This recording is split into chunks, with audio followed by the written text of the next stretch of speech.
एक भक्त की कथा सुना है। भक्तमाल में एक कथा आती है। एक जमींदार की बेटी थी, बहुत ध्यान से सुनना, और उसकी बेटी एक राजा की बेटी, दोनों आपस में मित्र थी। एक सामान्य व्यक्ति की बेटी और एक राजा की पुत्री, ये दोनों आपस में सखी थी एक दूसरे की। सब लोग इधर देखो, कथा सुनो बहुत ध्यान से। तो एक बार एक संत चातुर्मास करने के लिए गांव में आए। तो राजा की बेटी रोज अपने भवन से निकल के आती, जमींदार की बेटी के साथ खेलती थी। तो वो संत आकर के उस जमींदार के घर पर ही 4 महीने के लिए रुके। अब संत ने आकर के अपना पूरा, अब जैसे ऐसा होता है कि घर में जब कोई रसिक आते हैं, कोई कथा वक्ता आते हैं, कोई महापुरुष आते हैं, तो 15-16 साल के बच्चे तो कमरे से नहीं निकल के आते अपने।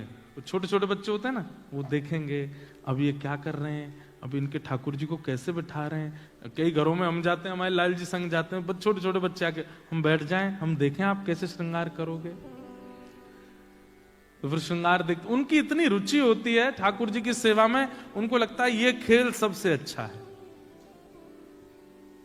वो बारबी वगैरह को, डॉल को तैयार करती है ना, तो उनकी रुचि बन जाती है कि इनको हम तैयार किया करें। एक घर में एक बालिका थी, वो अपने ठाकुर जी की सेवा करती थी। तो मैं भी उस घर में रुका हुआ था। तो एक दिन वो सेवा कर रही थी और उसके बगल में छोटी सी लाली बैठी थी। तो मैं देख रहा था ये क्या चल रही है चर्चा। तो वो जो बड़ी बालिका जो सेवा कर रही थी ठाकुर जी की, वो छोटी वाली उससे कहती है, ये बोलते क्यों नहीं है। तो बड़ी वाली बोली, बोलते हैं, तू बात तो कर। तो छोटी वाली बोलती है, कन्हैया आप कैसे हो। तो जो बड़ी वाली थी जो सेवा कर रही थी, वो छुप करके बोलती है, मैं अच्छा हूं। और वो छोटी सी जो है ना, वो उसको लगा कि ये ही बोले। फिर वो बोलती, ओ ये तो बोल रहे थे। बोले हाँ, ये ऐसी बात करते, बात किया कर। तो ऐसे विश्वास जगाया जाता है बच्चों के चित्त में। फिर जब वो अपनी अवस्था में आ जाएं, फिर उनको कथा में लाओ, उनको ज्ञान दो, भगवत गीता का ज्ञान दो, भागवतम पढ़ाओ, ऐसे ऐसे करके फिर उनकी भक्ति को और जागृत करो। पर बाल्य अवस्था, ये जो छोटे छोटे बच्चे आए ना, ये इस अवस्था में अगर भक्ति आपने सही रूप में दे दी, वो जाएगी नहीं। तो वो दोनों बालिका, एक जमींदार की बेटी और एक राजा की कन्या, खेल रहे थे। उसी समय जमींदार के घर एक महापुरुष आए चातुर्मास के लिए। तो संत अपनी बढ़िया ठाकुर जी निकाले, पूरी पिछवाई लगाई, उनका सिंहासन रखें, उस पर इत्र लगावें, अपने शालिग्राम भगवान को विराजमान करें, पंचामृत अभिषेक करें। अब ये दोनों कन्या द्वार पर खड़ी खड़ी देख रही थी। और फिर इन दोनों ने एक दूसरे को देख के बोला, ये वाला खेल हम भी खेलेंगे, ये खेल बहुत अच्छा है। तुलसी तोड़ के लाओ चढ़ा दो, पुष्प तोड़ के लाओ चढ़ा दो, इत्र से भगवान को बिल्कुल शाइन चिकने कर दो, फिर उनके 2 तिलक ऐसे लगा दो, माला पहना दो, आरती कर दो, फिर भोग लगाओ, जैसे हम खाते हैं वैसे इनको खिलाओ। ये खेल बहुत अच्छा, हमको भी खेलना है। और वो दोनों बोली कि पहले सीख तो लें। तो रोज जाकर के बैठ जाती उन महापुरुष के पास और पूरी सेवा देखती कैसे करते हैं ये, और एक दूसरे से फिर बात करती, ऐसे करना है, फिर ऐसे करना है। वो बोलती ऐसे नहीं, बीच में ये भी तो करना है। बोले हाँ हाँ ये भी करना है। 4 महीने उनके देखने में ही निकल गए। अब 4 महीने बाद महापुरुष का जाने का समय आया। जैसे ही जाने को तैयार हुए तो अपने ठाकुर जी समेटने लगे। सवेरे सवेरे दोनों लाली आई, आकर के जैसे देखा तो पिछवाई उतारी जा रही है, सिंहासन बंद किया जा रहा है, ठाकुर जी उठा के बक्सा में धरे जा रहे हैं। दोनों रोने लगी। बोले ये क्या हो रहा है। बोले अब ये महाराज जी जा रहे हैं। इतना रोई, फूट फूट करके उन महाराज जी के चरणों में छोटी छोटी लाली गिर गई। वो बोली महाराज जी आप चले जाओ, पर अपने ठाकुर जी हमको दे जाओ। हमने पूरी सेवा सीख ली इनकी, हम पूरे 4 महीने हम यही तो करती थी कि आप कैसे करते हो। तो महाराज जी छोटी सी लाली है, 4-5 साल की दोनों की आयु, कैसे करेंगी सेवा। आप हमसे पूछ लो, एक एक बात हमको पता है। सुबह इतने बजे उठाना है, फिर उसके बाद ठाकुर जी को दूध का भोग लगाना है, दूध के भोग के बाद फिर उनको गर्म जल से स्नान कराना है, फिर पंचामृत से स्नान कराना है, फिर शुद्ध वस्त्र से पहुंच करके इत्र लगाना है, फिर तिलक लगाना है, फिर उसके बाद ठाकुर जी को तुलसी अर्पित करनी है, फिर पुष्प चढ़ाना है, फिर भोग बना करके पधराना है। सब आता है हमको, आप अपने ठाकुर जी हमको दे जाओ। कोई अपने ठाकुर जी कैसे दे सकता है? महाराज जी तो परेशान हो गए, बोले ये क्या होगा। भक्तमाल में कथा है, तो वो महाराज जी बोले बड़ी विडंबना, तो वो जमींदार आ गया, बोले महाराज मेरी बेटी को ना दो चलेगा, फिर दूसरी राजा की बेटी है, अगर इसको नहीं दिया आपने और इसने जाके कहीं शिकायत अपने पिता से कर दी तो आप भी जानते हैं कि राजा की कहां तक पहुंचे, अगला चातुर्मास देख नहीं पाओगे आप।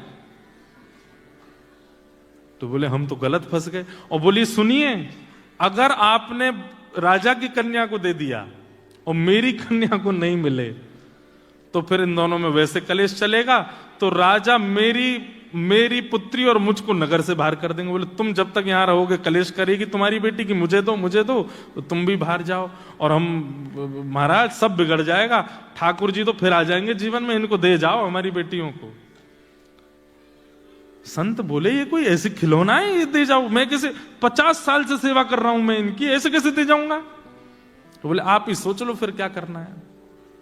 तो संत ने एक बहुत अच्छी युक्ति सोची, एक बाहर से शालिग्राम जी जैसे दिखने वाले 2 पत्थर ले आए और पत्थर ला करके वो पत्थर रख दिए सिंहासन पर और अपने ठाकुर जी उठा के धर दिए नीचे सामान्य सी चौकी पर। दोनों कन्याओं को बुलाया, बोले इधर आओ। कन्या आई, बोले अच्छा देखो ठाकुर जी कहाँ हैं? बोले ऊपर बैठे हैं। और बोले नीचे वाले? बोले हाँ ये भी ठाकुर जी। बोले नहीं, ऊपर वाले जो हैं वो ठाकुर जी हैं, नीचे वाले जो हैं ये सेवक हैं। अब बताओ तुमको सेवक चाहिए कि ठाकुर जी चाहिए? दोनों कन्या बोली नहीं हमको ठाकुर जी चाहिए, सेवक नहीं चाहिए। तो महात्मा बोले ठीक है, तो सेवक मैं ले जाऊं? बोले हाँ आप ले जाओ, सेवक असली ठाकुर जी थे। तो शालिग्राम भगवान को गले से लगाया और सामान्य से पत्थर दोनों कन्याओं को दे दिए। जैसे ही जाने लगे तो कन्या बोली इनका नाम क्या है ठाकुर जी का? तांगा में बैठे बैठे महाराज जी बोल गए सिलपिल्ले भगवान। कौन से भगवान? उड़ीसा में बच्चों को पिल्ले कहते हैं। क्या कहते हैं? अब मैं गलत हूं तो पता नहीं, पर मैंने सुना है। तो सिलपिल्ले भगवान। अब आप सोचना, ना कोई संप्रदाय है, ना कोई पद्धति है, ना कोई नियम है, ना किसी भी प्रकार का क्रम है, ना भगवान असली के हैं, केवल सामान्य गली का पत्थर है। नामकरण गुरु जी कर गए। अब वो सूबेदार की जो बेटी थी जमींदार की, वो अपने घर में सेवा करती और जो राजा कन्या थी वो अपने राजभवन में सेवा करती। और दोनों जब मिलते तो अपने अपने सिलपिल्ले भगवान की बात करते। आज तेने क्या किया? आज मैंने खीर का भोग लगाया, आज मैंने गुड़ का भोग लगाया, आज मैंने ये किया, आज मैंने वो किया। और दोनों बड़ी प्रसन्न। अब एक दिन क्या हुआ, जो जमींदार था उसका छोटा भाई, वो उससे बहुत बैर मानता था अपने बड़े भाई से। उसने कहा पैसे देकर के चोरों को बुलाया और कहा इसका पूरे घर का सब सामान चोरी करके और ले जाओ और पीछे से मेरे घर में धर देना। लोगों को तो यही पता चलेगा चोरों ने चोरी की, ये थोड़ी पता चलेगा मैंने करवाया। तो चोर गए, आधी रात में पूरा घर चोरी कर लिया, उसमें सिलपिल्ले भगवान और ले गए जमींदार की बेटी के। और सुबह उठते ही पूरा घर तो रोवे कि हमारे चांदी के बर्तन चले गए, हमारे सोने चले गए, हमारे आभूषण चले गए, हमारे तखत चले गए, हमारे बिस्तर चले गए, ये चले गए। और वो कन्या रो मेरे भगवान सिलपिल्ले चले गए। मेरे सिलपिल्ले कहाँ चले गए? उन्होंने कुछ खाया नहीं होगा, सुबह से भूखे बैठे होंगे बेचारे, सुबह उठते ही दूध पीते हैं, नहीं पिलाऊं तो रोते हैं, कहाँ चले गए होंगे? पिताजी मेरे सिलपिल्ले भगवान लाओ, मेरे सिलपिल्ले भगवान लाओ। पिताजी बोले यहां पूरा घर लुट गया, तेरे को वो पत्थर की पड़ी है? बोले पिताजी पत्थर नहीं है मेरे भगवान सिलपिल्ले हैं। वो खाते हैं, मैं खिलाती हूं उनको, मेरे साथ बैठते हैं, बात करते हैं मेरे से। बंधुओं, परिवार का जो विरह था वो तो 2-3 दिन में कम सा हो गया, लेकिन उस कन्या का नहीं हुआ। वो तो रो रो करके बेहाल, भोजन पानी छोड़ दिया, रोने लगी, बोले मैं प्राण त्याग दूंगी मेरे अगर परमात्मा नहीं आए तो पिता ने कहा, देख ये सब किया धरा तेरे चाचा का है, और हम सब जानते हैं कि सारा धन उसने अपने घर में धर रखा है, लेकिन क्या बताएं समाज में उसकी छवि बढ़िया है, इसलिए कोई मानेगा नहीं। चोरों का इल्जाम लगा रहे हैं, चोर ले गए, लेकिन तू तो उसकी भतीजी है, तुझ पे तो थोड़ी दया आएगी उसको। तू चली जा, उसके घर जाके कहते चाचा जी कुछ 2 चाय मत दो, मेरे भगवान दे दो। तो बेटी चली गई, चाचा जी हमें पता है चोरी आपने करवाई हमारे घर में। ये सुनते ही चाचा तो बरसने लगा, तुझे किसने कहा मैंने चोरी करवाई है? बोले मैं आपको दोष देने नहीं आई हूं, मेरे सिलपिल्ले भगवान भीतर है, उनको दे दो, बाकी कुछ 2 चाय मत दो। तो चाचा ने सोचा अगर मैंने सिलपिल्ले दे दिए तो प्रमाणित हो जाएगा ना कि चोरी मैंने ही करवाई है, ऐसे कैसे दे दूं? तो व्यंग में चाचा बोले तेरी भक्ति बहुत है, तू अपने घर से चल के यहां तक आई है, तो चल अपने सिलपिल्ले भगवान को बुला दे, अगर वो घर में हो तो खुद निकल के आ जाएंगे बाहर, इतना तो कर ही सकते हैं। और कहते हैं श्री नाभा गोस्वामी जी, उस कन्या ने आर्त भाव से नेत्रों में अश्रु भराए और दोनों भुजा खड़े करके हाथ कांप रहे हैं, पैर कांप रहे हैं, होठ फड़फड़ा रहे हैं, हे मेरे सिलपिल्ले नाथ, यदि मैंने भाव से आपकी सेवा की हो, यदि मैंने आपसे बहुत प्रेम किया हो, यदि आपकी सेवा में कोई चूक ना की हो, तो आप चल करके बाहर आ जाओ। इतना कहते ही वो सामान्य सा पत्थर हवा में तैरता हुआ आया और आकर के उस कन्या के हृदय से आकर के लग गया। सब देखते रह गए और सिलपिल्ले भगवान आकर के उस कन्या के हृदय से चिपक गए। बंधुओं, वो चाचा ने जब देखे कि अपने आप भीतर से पत्थर उड़ करके आया और आके हृदय से लग गया, वो तो तुरंत नतमस्तक हो गया। बोले कि जिस घर में ऐसी भक्त कन्या है उस घर से मैं विद्रोह मानूं? सारा धन लेकर के गए, अपने भैया को अर्पित कर दिया और भैया को जाके बताई बात। तब परिवार के घर के लोगों ने ये माना, वो अब तक तो यही मानते थे कि पत्थर से खेलती है, तब उनको विश्वास हुआ कि नहीं ये तो साक्षात परमात्मा है। सिलपिल्ले। अब राजकन्या, उस राजकन्या का विवाह हो गया। विवाह में उसने एक ही शर्त रखी कि मैं अपने सिलपिल्ले भगवान को लेके जाऊंगी। सिलपिल्ले नाम सुनते ही जिससे ब्याह हो रहा था राजकुमार, वो बहुत जोर से हंसा। तो उसी समय राजकन्या को खटक गया। वो बोले कि ब्याह तो करूंगी लेकिन इसके संग रहूंगी नहीं, मैं मेरे ठाकुर जी की हंसी उड़ा रहा है। ब्याह हो गया, पालकी में बैठ करके जा रही थी अपने ससुराल। तो बीच रास्ते में कहीं रुके सब लोग प्रसाद पाने के लिए, और कन्या अपनी पालकी में बैठी सिलपिल्ले भगवान से बात कर रही थी। भूख लगी है, कुछ खाओगे? अरे आज तो बहुत थक गए होंगे आप, अब मैं अभी पहुंच जाएंगे, फिर वहां बना करके खिलाऊंगी, रास्ते में नहीं खाते, झूठा कूटा हो गया होगा। ऐसे ऐसे बात कर रही थी। तो राजकुमार, उसने सोचा सब लोग व्यस्त हैं, मैं जाके पालकी में बैठूं, थोड़ी देर बात तो करूं इससे, अभी तक मुझसे बात नहीं करी इसने। तो राजकुमार आया, आकर के पालकी में बैठा। बोले क्या बड़बड़ा रही थी तुम, किससे बात कर रही थी? तो अपने ठाकुर जी को ऐसे डलिया में, सुंदर पात्र में ठाकुर जी थे हृदय, मेरे प्राणनाथ, मेरे जीवननाथ, मेरे सर्वस्व, मेरे प्राणाधार, मेरे जीवनधार सिलपिल्ले। बोले सुन, तू कुछ भी बोला कर, ये प्राणनाथ मत बोला कर, तेरा प्राणनाथ मैं हूं। 7 फेरे होने के बाद जीवन भर तेरा प्राणनाथ मैं रहूंगा, ये पत्थर को प्राणनाथ मत बोला कर। ये सुनते ही राजकन्या तो पहले ही चिड़ी बैठी थी उससे। बोले तुम प्राणनाथ कैसे हो सकते हो? तुमको अपने प्राणों की पता है? तुमको अपने प्राणों का भरोसा है? कब चले जाएं? तुम मेरे प्राणों के नाथ बनोगे? अरे ये तो संसार समाज है, यहां विवाह करना पड़ता है कन्या को, तुमसे ब्याह कर लिया है मैंने, वास्तव में तो मेरे सिलपिल्ले भगवान तुम पर कृपा करने के लिए जा रहे हैं, तुम मेरे प्राणनाथ नहीं हो सकते। संसार के लिए पति बन गए हो, पर मेरे पति, जगत पति तो मेरे सिलपिल्ले भगवान है। ये सुनकर के राजकुमार को क्रोध आया। तुरंत सिलपिल्ले भगवान जो उसके थे पत्थर, उठा करके उस सरोवर में फेंक दिया। बोले ले, तेरे प्राणनाथ डूब गए नदी में, बुला ले। अब ये सुन करके तो वो राजकन्या रोने लगी है। दौड़ करके अपने प्राण त्यागने के लिए जैसे ही जाने लगी, सबने रोक लिया। जो राजा थे, रानी, सबने उसको रोका, पकड़ा। वो चिल्ला चिल्ला करके कहे, मेरे प्राण चले गए, अब मैं जीवित नहीं रह सकती, अब मैं जीवित नहीं रह पाऊंगी। यहां राजकुमार ने कहा, उनमें प्राण हैं, वो तेरे प्राणों की रक्षा करते हैं। तूने इतना सब कुछ दिया उनके लिए, आज वो इतना नहीं कर सकते कि वो तुझसे दूर हो गए तो अपने आप तेरे पास आ जाएं? पुकार ले, अगर हैं भगवान तो आ जाएंगे।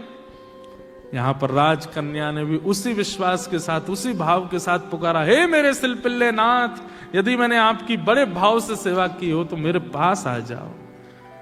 देखते ही देखते उस सरोवर में से अपने आप ठाकुर जी बाहर आए और आकर के उस राजकन्या के हृदय से लग गए, स्वीकार कर लिया। सब देखते रह गए। भाव के वश में है भगवान, भाव नहीं तो हर मंदिर में दीखत बस पाषाण। भाव होए तो जित देखूं तित प्रगट होए भगवान। भाव के वश में है भगवान। देखने वालों के लिए गंगा एक नदी भी हो सकती है, लेकिन मानने वालों के लिए वो मां है। देखने वालों के लिए केवल वो प्यास बुझाने वाली हो सकती है, पर मानने वालों के लिए वो मुक्तिदायिनी है। हमारा धर्म, हमारा सनातन मानने पर निर्भर करता है, विश्वास पर निर्भर करता है। यहां कई बातें लॉजिकल नहीं होती और हर बात का एक बात सुनिएगा, ज्ञान को लॉजिकली बताया जा सकता है, वैराग्य को लॉजिकली प्रस्तुत किया जा सकता है, पर प्रेम का कोई लॉजिक नहीं होता। और जिस प्रेम में लॉजिक मांगा जाता हो वो प्रेम नहीं है। फिर हमारा भक्ति भाव प्रेम पर निर्भर करता है और प्रेम विरह से पुष्ट होता है। वृत्रासुर ने भगवान से विरह मांगा। अंतिम श्लोक में वृत्रासुर कहते हैं कि ममत्तम श्लोक जनेषु सख्यम संसार चक्रे भ्रमतस्व कर्म भी तन्माययात्मात्मजदागरागे स्वासक्त चित्तस्य नाथ भूया। हे नाथ, ममत्तम श्लोक जनेषु सख्यम। वृत्रासुर कहते हैं कि नाथ, आपके जो परम भागवत भक्त हैं, अगर मैं उनका दास ना बन सकूं तो कम से कम उनका सखा बन जाऊं। मेरे संबंध के रूप में, मेरे सखत्व के रूप में संसारी लोग ना मिलें, आपको भजने वाले मेरे सखा मिलें। मैं एक बात कथा में कहा करता हूं बंधुओं, पत्नी वो श्रेष्ठ नहीं जो सुंदर है, पत्नी वो श्रेष्ठ नहीं जो आपकी बात मानती है, पत्नी वो श्रेष्ठ जो आपको ठाकुर जी के समीप ले जाती है। बच्चे वो श्रेष्ठ नहीं जो पढ़ाई में बहुत अच्छे हैं, कमा कमा करके आपको देते हैं। बच्चे वो श्रेष्ठ जिनकी वजह से आप कथा में आते हो। संबंध संसार का कोई भी वो अच्छा है जिससे आप ठाकुर जी के समीप पहुंचे हो। और जिस व्यक्ति ने केवल व्यसन की समीपता दिलाई हो, जिस व्यक्ति ने केवल आपको संसारी चल तुझे न्यूजीलैंड की वो वाली चीज खिला के लाता हूं, ऐसे सखा होते हैं कोई? चल तुझे वहां घुमा के लाते हैं, तो नई ब्रांड वाली पीला पानी आया पिला के लाता हूं, ये कोई सखा? सखा तो वो श्रेष्ठ जो कहे, अरे महाप्रभु जगन्नाथ रथ यात्रा कर रहे हैं, चल तुझे दिखा के लाता हूं। आप कहो अरे बहुत भीड़ होगी भाई, कैसे? अरे जीवन भर क्वींसलैंड देख लेंगे, जीवन भर ऑस्ट्रेलिया घूम लेंगे, अमेरिका देख लेंगे, एक बार देवों के देव, नाथों के नाथ, अनाथों के नाथ जगन्नाथ जी को रथ में तो देख लें एक बार, चल जगन्नाथ यात्रा। ऐसे मित्र को गंडा बांध देना, बोले जीवन में तेरी मेरी यारी कभी खत्म नहीं होगी, तू मेरा सबसे अच्छा सखा ठाकुर जी के पास ले जा रहा है। जिसने फोन करके आपको कहा हो कि भैया इंद्रेश जी आ रहे हैं, मेलबर्न में कथा है, सुनने आना तुम। आपने कहा भाई कौन इंद्रेश जी कौन, अरे रुक जा लिंक भेजता हूं यूट्यूब की, देख एक बार सुनने आइयो। अरे मैं तो बहुत व्यस्त हूं। अरे ठीक है यार, शनिवार रविवार है, एक दिन सोमवार है, एक दिन का बनाता हूं। और आप आ गए कथा में। तो जिस सखा ने आपको बुलाया, भले ही कथा से कोई फर्क पड़ा हो नहीं पड़ा हो, लेकिन वो सखा बहुत अच्छा है जिसने आपको कथा में बुलाया, जो ठाकुर जी का सामीप्य प्रदान करवा रहा है, जो ठाकुर जी के समीप लेके जा रहे हैं, वो सबसे वही बात यहां पर कह रहे हैं। एक रामायण की चौपाई, मानस जी की चौपाई मुझे याद नहीं, याते भलो नरक को बासा, दुर्जन संग न देह विधाता। हाँ, सत्संगी का हमको कभी संग ना मिले, इससे बढ़िया तो हमको नरक मिल जाए, लेकिन कभी गैर सत्संग ना मिले। तो इसलिए यहां पर क्या कह रहे हैं कि ममत्तम श्लोक जनेषु सख्यम। वृत्रासुर कह रहे हैं नाथ जाते जाते एक कामना और पूरी कर जाओ। बोले क्या? आपको जो भजने वाले हैं, आपका जो स्मरण करने वाले हैं, उनको मेरा सखा बना दीजिए, वो मेरे सखा बन जाएं। बोले उससे क्या होगा? बोले जब आपको भजने वाले मेरे सखा बन जाएंगे तो उन सखाओं का जब मैं दर्शन करूंगा, जब मैं उनके पास बैठूंगा, जब वो मेरे समीप आएंगे, उनका दर्शन, उनका स्मरण और उनकी वार्ता से ही मेरे ना जाने कितने पाप नष्ट हो जाएंगे। चलती फिरती गंगा है ऐसा मित्र जो ठाकुर जी की याद दिलाता हो, ठाकुर जी के समीप ले जाता हो, ठाकुर जी की बातें बताता हो। वो सबसे अच्छा सखा है, वो सबसे अच्छी पत्नी है, वो सबसे अच्छा जीव है। उसका त्याग मत करना।